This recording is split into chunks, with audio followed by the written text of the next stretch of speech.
नमस्कार, स्वागत है आपका कथाकल्प में। राग दरबारी भाग 8। लेखक हैं श्रीलाल शुक्ल और स्वर है प्रवीण दीक्षित का। शिवपालगंज गांव था, पर वह शहर से नजदीक और सड़क के किनारे था। इसलिए बड़े बड़े नेताओं और अफसरों को वहां तक आने में कोई सैद्धांतिक ऐतराज नहीं हो सकता था।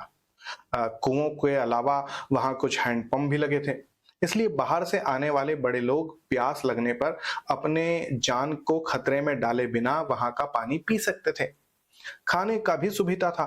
वहां के छोटे मोटे अफसरों में कोई ना कोई ऐसा निकल ही आता था जिसके ठाट बाट देखकर वहां वाले उसे परले सिरे का बेईमान समझते, पर जिसे देखकर ये बाहरी लोग आपस में कहते, कितना तमीजदार है, बहुत बड़े खानदान का लड़का है, देखो ना, इसे चीको साहब की लड़की ब्याही है। इसलिए भूख लगने पर अपनी ईमानदारी को खतरे में डाले बिना वे लोग वहां खाना भी खा सकते थे। कारण जो भी रहा हो, उस मौसम में शिवपालगंज में जननायकों और जन सेवकों का आना जाना बड़े जोर से शुरू हुआ था। उन सबको शिवपालगंज के विकास की चिंता थी और नतीजा यह होता था कि वे लेक्चर देते थे। वे लेक्चर गंजहों के लिए विशेष रूप से दिलचस्प थे, क्योंकि इनमें प्रायः शुरू से ही वक्ता श्रोता को और श्रोता वक्ता को बेवकूफ मानकर चलता था, जो कि बातचीत के उद्देश्य से गंजहों के लिए आदर्श परिस्थिति थी। फिर भी लेक्चर इतने ज्यादा होते थे कि दिलचस्पी के बावजूद लोगों को अपच हो सकता था। लेक्चर का मजा तो तब है जब सुनने वाले भी समझे कि यह बकवास कर रहा है और बोलने वाला भी समझे कि मैं बकवास कर रहा हूं। पर कुछ लेक्चर देने वाले इतनी गंभीरता से चलते कि सुनने वाले को कभी कभी लगता था यह आदमी अपने कथन के प्रति सचमुच ही ईमानदार है। ऐसा संदेह होते ही लेक्चर गाढ़ा और फीका बन जाता था और उसका असर श्रोताओं के हाजमे के बहुत खिलाफ पड़ता था। यह सब देखकर गंजहों ने अपनी अपनी तंदुरुस्ती के अनुसार लेक्चर ग्रहण करने का समय चुन लिया था। कोई सवेरे खाना खाने के पहले लेक्चर लेता था, कोई दोपहर को खाना खाने के बाद। ज्यादातर लोग लेक्चर की सबसे बड़ी मात्रा दिन के तीसरे पहर ऊँघने और शाम को जागने के बीच में लेते थे। उन दिनों गांव में लेक्चर का मुख्य विषय खेती था। इसका यह अर्थ कदापि नहीं कि पहले कुछ और था। वास्तव में पिछले कई सालों से गांव वालों को फुसलाकर बताया जा रहा था कि भारतवर्ष एक खेतीहर देश है। गांव वाले इस बात का विरोध नहीं करते थे, पर प्रत्येक वक्ता शुरू से ही यह मानकर चलता था कि गांव वाले इसका विरोध करेंगे। इसीलिए वे एक के बाद दूसरा तर्क ढूंढ कर लाते थे और यह साबित करने में लगे रहते थे कि भारतवर्ष एक खेतीहर देश है। इसके बाद वे यह बताते थे कि खेती की उन्नति ही देश की उन्नति है। फिर आगे की बात बताने के पहले प्रायः दोपहर के खाने का वक्त हो जाता और वह तमीजदार लड़का जो बड़े संपन्न घराने की औलाद हुआ करता था और जिसको चीको साहब की लड़की ब्याही रहा करती थी, वक्ता की पीठ का कपड़ा खींच खींच कर इशारे से बताने लगता कि चाचा जी खाना तैयार है।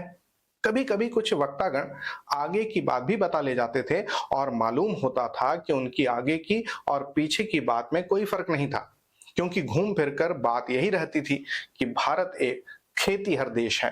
तुम खेतीहर हो, तुमको अच्छी खेती करनी चाहिए, अधिक अन्न उपजाना चाहिए।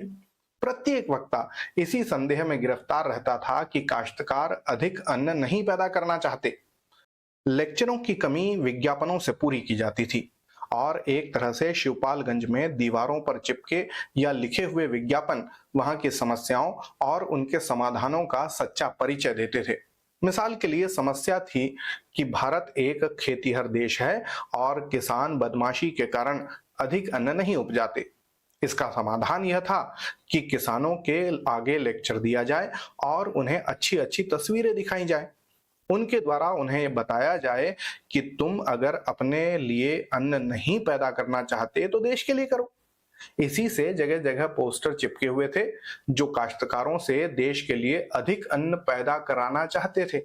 लेक्चरों और तस्वीरों का मिला जुला असर काश्तकारों पर बड़े जोर से पड़ता था और भोले से भोला काश्तकार भी मानने लगता था कि हो ना हो इसके पीछे भी कोई चाल है। शिवपालगंज में उन दिनों एक ऐसा विज्ञापन खास तौर से मशहूर हो रहा था जिसमें एक तंदुरुस्त काश्तकार सिर पर अंगूछा बांधे, कानों में बालियां लटकाए और बदन पर मिर्जई पहने गेहूं की ऊंची फसल को हंसिये से काट रहा था। एक औरत उसके पीछे खड़ी हुई अपने आप से बहुत खुश कृषि विभाग के अफसरों वाली हंसी हंस रही थी।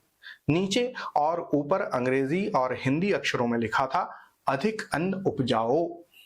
मिर्जई और बाली वाले काश्तकारों में जो अंग्रेजी के विद्वान थे उन्हें अंग्रेजी इबारत से, और जो हिंदी के विद्वान थे उन्हें हिंदी से परास्त करने की बात सोची गई थी।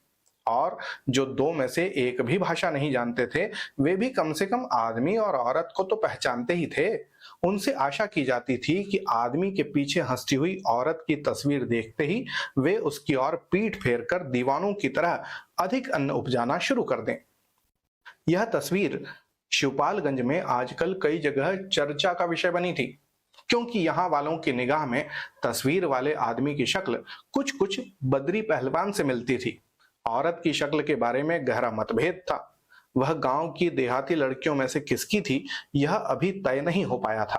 वैसे सबसे ज्यादा जोर शोर वाले विज्ञापन खेती के लिए नहीं, मलेरिया के बारे में थे। जगह जगह मकानों की दीवारों पर गेरू से लिखा गया था कि मलेरिया को खत्म करने में हमारी मदद करो, मच्छरों को समाप्त हो जाने दो। यहां भी यह मानकर चला गया था कि किसान गाय भैंस की तरह मच्छर भी पालने के उत्सुक हैं और उन्हें मारने के पहले किसानों का हृदय परिवर्तन करना पड़ेगा। हृदय परिवर्तन के लिए रौब की जरूरत है, रौब के लिए अंग्रेजी की जरूरत है।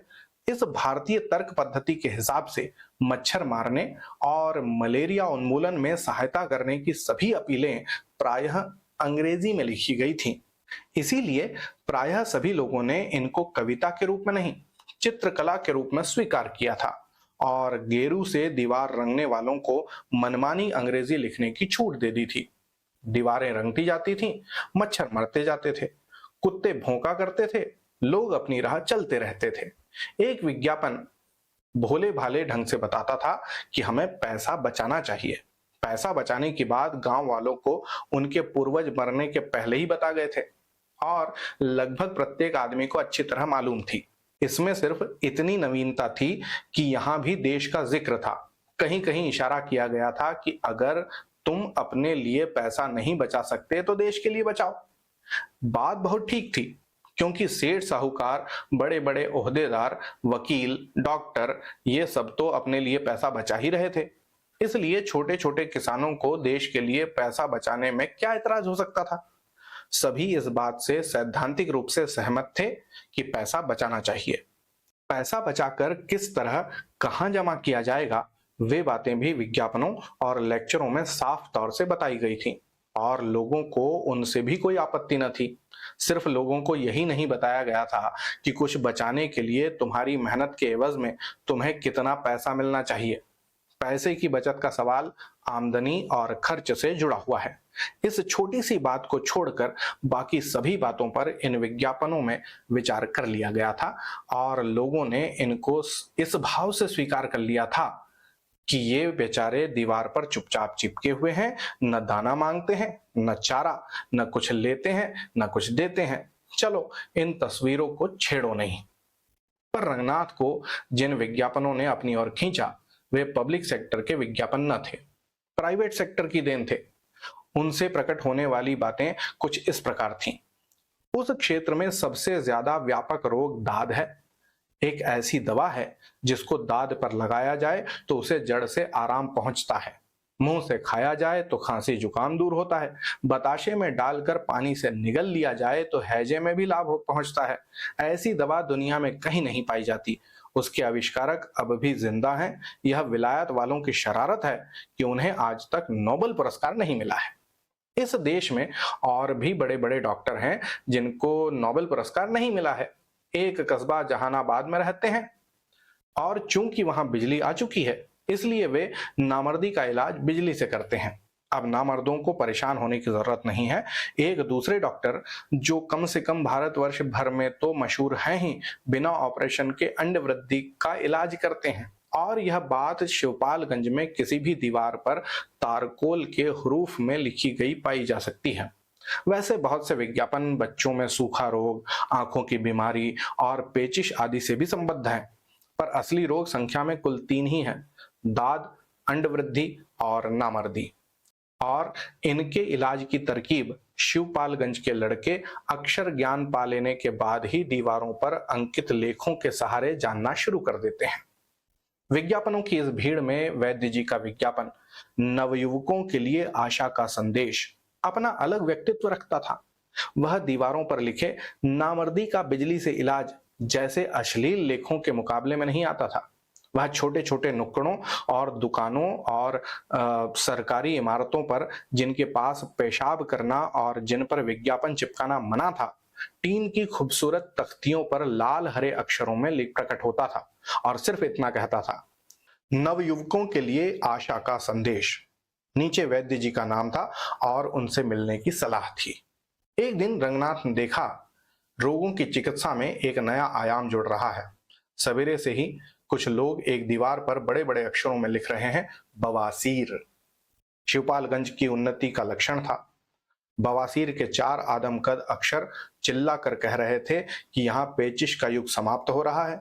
मुलायम तबीयत, दफ्तर की कुर्सी, शिष्टतापूर्ण रहन सहन, 24 घंटे चलने वाले खान पान और हल्के परिश्रम का युग धीरे धीरे संक्रमण कर रहा है और आधुनिकता के प्रतीक जैसी बवासीर सर्वव्यापी नामर्दी का मुकाबला करने के लिए मैदान में आ रही है। शाम तक वह दैत्याकार विज्ञापन एक दीवार पर रंग बिरंगी छाप छोड़ चुका था और दूर दूर तक ऐलान करने लगा था: बवासीर का शर्तिया इलाज। देखते देखते 4-6 दिन में ही सारा जमाना बवासीर और उसके शर्तिया इलाज के नीचे दब गया। हर जगह यही विज्ञापन चमकने लगा। रंगनाथ को सबसे बड़ा अचंभा तब हुआ जब उसने देखा वही विज्ञापन एक दैनिक समाचार पत्र में आ गया है। यह समाचार पत्र रोज 10 बजे दिन तक शहर से शिवपालगंज आता था और लोगों को बताने में सहायक होता था कि स्कूटर और ट्रक कहां भिड़ा। अब्बासी नामक कथित गुंडे ने इरशाद नामक कथित सब्जी फरोश पर कथित छुरी से कहां कथित रूप में वार किया। रंगनाथ ने देखा कि उस दिन अखबार के पहले पृष्ठ का एक बहुत बड़ा हिस्सा काले रंग में रंगा हुआ है और उस पर बड़े बड़े सफेद अक्षरों में चमक रहा है: बवासीर। अक्षरों की बनावट वही है जो यहाँ दीवारों पर लिखे हुए विज्ञापन में है। उन अक्षरों ने बवासीर को एक नया रूप दे दिया था, जिसके कारण आसपास की सभी चीजें बवासीर की मातहती में आ गई थीं। काली पृष्ठभूमि में अखबार के पन्ने पर चमकता हुआ बवासीर दूर से ही आदमी को अपने में समेट लेता था। यहाँ तक कि सनीचर, जिसे बड़े बड़े अक्षर पढ़ने में भी आंतरिक कष्ट होता था, अखबार के पास खिंच आया और उस पर निगाह गड़ाकर बैठ गया। बहुत देर तक गौर करने के बाद वह रंगनाथ से बोला: वही चीज है। इसमें अभिमान की खनक थी। मतलब यह था कि शिवपालगंज की दीवारों पर चमकने वाले विज्ञापन कोई मामूली चीज नहीं है। ये बाहर अखबारों में छपते हैं और इस तरह जो शिवपालगंज में है वही बाहर अखबारों में है। रंगनाथ तख्त पर बैठा रहा। उसके सामने अखबार का पन्ना तिरछा होकर पड़ा था। अमेरिका ने एक नया उपग्रह छोड़ा था। पाकिस्तान भारत सीमा पर गोलियां चल रही थीं। गेहूं की कमी के कारण राज्यों का कोटा कम किया जाने वाला था। सुरक्षा समिति में दक्षिण अफ्रीका के कुछ मसलों पर बहस हो रही थी। इन सब अबाबीलों को अपने पंजे में किसी दैत्याकार बाज की तरह दबाकर वह काला सफेद विज्ञापन अपने तिरछे हरूफ में चीख रहा था: बवासीर, बवासीर। इस विज्ञापन के अखबार में छपते ही बवासीर शिवपालगंज और अंतरराष्ट्रीय जगत के बीच संपर्क का एक सफल माध्यम बन चुकी थी। डाकुओं का आदेश था कि एक विशेष तिथि को विशेष स्थान पर जाकर रामाधीन की तरफ से रुपए की एक थैली एकांत में रख दी जाए। डाका डालने की यह पद्धति आज भी देश के कुछ हिस्सों में काफी लोकप्रिय है, पर वास्तव में है यह मध्यकालीन ही, क्योंकि इसके लिए चांदी या गिलट के रुपए और थैली का होना आवश्यक है, जबकि आजकल रुपया नोटों की शक्ल में दिया जा सकता है और 5,000 रुपए प्रेम पत्र की तरह किसी लिफाफे में भी आ सकते हैं। जरूरत पड़ने पर चेक से भी रुपए का भुगतान किया जा सकता है। इन कारणों से परसों रात अमुक टीले पर 5,000 रुपए की एक थैली रखकर चुपचाप चले जाओ, यह आदेश मानने में व्यावहारिक कठिनाइयां हो सकती हैं। टीले पर छोड़ा हुआ नोटों का एक लिफाफा हवा में उड़ सकता है, चेक जाली हो सकता है। संक्षेप में, जैसे कला, साहित्य, प्रशासन, शिक्षा आदि के क्षेत्रों में, वैसे ही डकैती के क्षेत्र में भी मध्यकालीन पद्धतियों को आधुनिक युग में लागू करने से व्यावहारिक कठिनाइयां पैदा हो सकती हैं। जो भी हो, डकैतों ने इन बातों पर विचार नहीं किया था, क्योंकि रामाधीन के यहाँ डाके की चिट्ठी भेजने वाले असली डकैत न थे। उन दिनों गांव सभा और कॉलेज की राजनीति को लेकर रामाधीन, भीखम खेड़वी और वैद्य जी में कुछ तनातनी हो गई थी। अगर शहर होता और राजनीति ऊंचे दर्जे की होती, तो ऐसे मौके पर रामाधीन के खिलाफ किसी महिला की तरफ से पुलिस में यह रिपोर्ट आ गई होती कि उन्होंने उसका शील भंग करने की सक्रिय चेष्टा की, पर महिला के सक्रिय विरोध के कारण वे कुछ नहीं कर पाए और वह अपना शील समूचा का समूचा लिए हुए सीधे थाने तक आ गई। पर यह देहात था, जहां अभी महिलाओं के शील भंग को राजनीतिक युद्ध में हैंड ग्रेनेड की मान्यता नहीं मिली थी। इसलिए वहां कुछ पुरानी तरकीबों का ही प्रयोग किया गया था और बाबू रामाधीन के ऊपर डाकुओं का संकट पैदा करके उन्हें कुछ दिन तिल मिलाने के लिए छोड़ दिया गया था। पुलिस, रामाधीन, भीखम खेड़वी और वैद्य जी का पूरा गिरोह सभी जानते थे कि डाके की चिट्ठी फर्जी है। ऐसी चिट्ठियां कई बार कई लोगों के पास आ चुकी थीं। इसलिए रामाधीन पर यह मजबूरी नहीं थी कि वह नियत तिथि पर समय पर रुपए के साथ टीले पर पहुंच ही जाए। चिट्ठी फर्जी न होती तब भी रामाधीन शायद चुपचाप रुपए दे देने के मुकाबले घर पर डाका डलवा लेना ज्यादा अच्छा समझते। पर चूंकि रिपोर्ट थाने पर दर्ज हो गई थी, इसलिए पुलिस अपनी ओर से कुछ करने के लिए मजबूर थी। उस दिन टीले से लेकर गांव तक का स्टेज पुलिस के लिए समर्पित कर दिया गया और उसमें वे डाकू डाकू का खेल खेलते रहे। टीले पर तो एक थाना का थाना ही खुल गया। उन्होंने आसपास के ऊसर, बंजर, जंगल, खेत, खलिहान सभी कुछ छान डाले, पर डाकुओं का कहीं नामो निशान नहीं मिला। टीले के पास उन्होंने पेड़ों की टहनियां हिलाकर, लोमड़ियों के बिलों में संगीने घुसेड़कर और सपहाड़ जगहों को अपनी आंखों से हिप्नोटाइज करके इत्मीनान कर लिया कि वहां जो है वे डाकू नहीं है, वे क्रमशः चिड़िया, लोमड़ियां और कीड़े मकोड़े हैं। रात को जब बड़े जोर से कुछ प्राणी चिल्लाए तो पता चला कि वे भी डाकू नहीं हैं, सियार हैं। और पड़ोस के बाग में जब दूसरे प्राणी बोले तो कुछ देर बाद समझ में आ गया कि वे कुछ नहीं, सिर्फ चमगादड़ हैं। उस रात डाकुओं और रामाधीन, भीखम खेड़वी के बीच की कुश्ती बराबर पर छूटी, क्योंकि टीले पर न डाकू रुपया लेने के लिए आए और न रामाधीन देने के लिए गए। थाने के छोटे दरोगा को नौकरी में आए अभी थोड़े ही दिन हुए थे।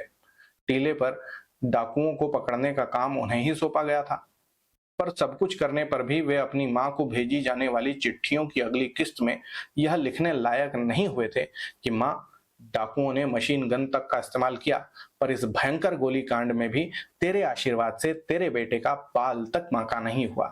वे रात को लगभग 1 बजे टीले से उतरकर मैदान में आए और चूंकि सर्दी होने लगी थी और अंधेरा था और उन्हें अपनी नगरवासिनी प्रिया की याद आने लगी थी और चूंकि उन्होंने बीए में हिंदी साहित्य भी पढ़ा था, इन सब मिले जिले कारणों से उन्होंने धीरे धीरे कुछ गुनगुनाना शुरू कर दिया और आखिर में गाने लगे।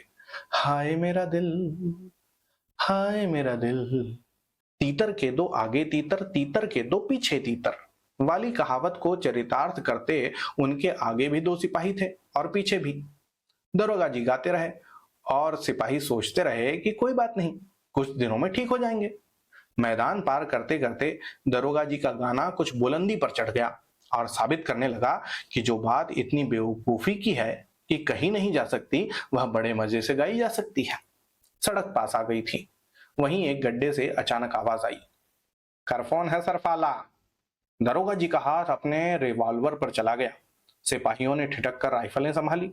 तब तक गड्ढे ने दोबारा आवाज दी, करफोन है सरफाला। एक सिपाही ने दरोगा जी के कान में कहा, गोली चल सकती है, पेड़ के पीछे हो लिया जाए हुजूर। पेड़ उनके पास से लगभग 5 गज की दूरी पर था। दरोगा जी ने सिपाही से फुसफुसा कर कहा, तुम लोग पेड़ के पीछे हो जाओ, मैं देखता हूं। इतना कहकर उन्होंने कहा, गड्ढे में कौन है? जो कोई भी हो बाहर आ जाओ। फिर एक सिनेमा में देखे दृश्य को याद करके उन्होंने बात जोड़ी, तुम लोग घिर गए हो, तुम आधे मिनट में बाहर ना आए तो गोली चला दी जाएगी। गड्ढे में थोड़ी देर खामोशी रही, फिर आवाज आई, अरे मरफर गरफे सरफाले गरफोली चरफाले आने वाले। प्रत्येक भारतीय जो अपना घर छोड़कर बाहर निकलता है भाषा के मामले में पत्थर हो जाता है। इतनी तरह की बोलियां उसके कानों में पड़ती हैं कि बाद में हार कर वह सोचना ही छोड़ देता है कि यह नेपाली है या गुजराती। पर इस भाषा ने दरोगा जी को चौकन्ना बना दिया और वे सोचने लगे कि मामला क्या है। इतना तो समझ में आता है कि इसमें कोई गाली है, पर यह क्यों नहीं समझ में आता कि यह कौन सी बोली है। इसके बाद ही जहां बात समझ के बाहर होती है वहीं गोली चलती है। इस अंतरराष्ट्रीय सिद्धांत का शिवपालगंज में प्रयोग करते हुए दरोगा जी ने रिवॉल्वर तान लिया और कड़क कर बोले, गड्ढे से बाहर आ जाओ, नहीं तो मैं गोली चलाता हूं। पर गोली चलाने की जरूरत नहीं पड़ी। एक सिपाही ने पेड़ के पीछे से निकलकर कहा, गोली मत चलाइए हुजूर, यह जोगनथवा है, पीकर गड्ढे में पड़ा है। सिपाही लोग उत्साह से गड्ढे को घेर कर खड़े हो गए। दरोगा जी ने कहा, कौन जोगनथवा? एक पुराने सिपाही ने तजुर्बे के साथ कहना शुरू किया, यह श्री रामनाथ का पुत्र जोगनाथ है, अकेला आदमी है, दारू ज्यादा पीता है।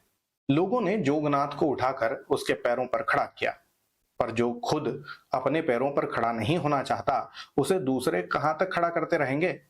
इसलिए वह लड़खड़ा कर एक बार फिर गिरने को हुआ। बीच में रोका गया और अंत में गड्ढे के ऊपर आकर परमहंसों की तरह बैठ गया। बैठकर जब उसने आंखें मिला मिलाकर, हाथ हिलाकर चमगादड़ों और सियारों की कुछ आवाजें गले से निकालकर अपने को मानवीय स्तर पर बात करने लायक बनाया, तो उसके मुंह से फिर वही शब्द निकले, कर फोन है सरफाला। दरोगा जी ने पूछा, यह बोली कौन सी है यार? एक सिपाही ने कहा, अब बोली ही से तो हमने पहचाना है कि जोगनाथ है, वह सरफरी बोली बोलता है। इस वक्त होश में नहीं है इसलिए गाली बक रहा है। दरोगा जी शायद गाली देने के प्रति जोगनाथ की इस निष्ठा से बहुत प्रभावित हुए कि वह बेहोशी की हालत में भी कम से कम इतना तो कर ही रहा है। उन्होंने उसकी गर्दन जोर से हिलाई और पकड़कर बोले, होश में आ। पर जोगनाथ ने होश में आने से इनकार कर दिया। सिर्फ इतना कहा, सरफाले। सिपाही हंसने लगे। जिसने उसे पहले पहचाना था उसने जोगनाथ के कान में चिल्लाकर कहा, जरफोगनाथ, हरफोश में अरफाओ। इसकी भी जोगनाथ पर कोई प्रतिक्रिया नहीं हुई, पर दरोगा जी ने एकदम से सरफरी बोली सीख ली। उन्होंने मुस्कुराकर कहा, यह साला हम लोगों को साला कह रहा है। उन्होंने उसे मारने के लिए अपना हाथ उठाया, पर एक सिपाही ने रोक लिया। कहा, जाने भी दें हुजूर। दरोगा जी को सिपाहियों का मानवतावादी दृष्टिकोण कुछ पसंद नहीं आ रहा था। उन्होंने अपना हाथ तो रोक लिया, पर आदेश देने के ढंग से कहा, इसे अपने साथ ले जाओ और हवालात में बंद कर दो। दफा 109 जाब्ता फौजदारी लगा देना। एक सिपाही ने कहा, अब यह नहीं हो पाएगा हुजूर, यह यहीं का रहने वाला है, दीवारों पर इश्तेहार रंगा करता है और बात बात पर सरफरी बोली बोलता है। वैसे बदमाश है, पर दिखाने के लिए कुछ काम तो करता ही है।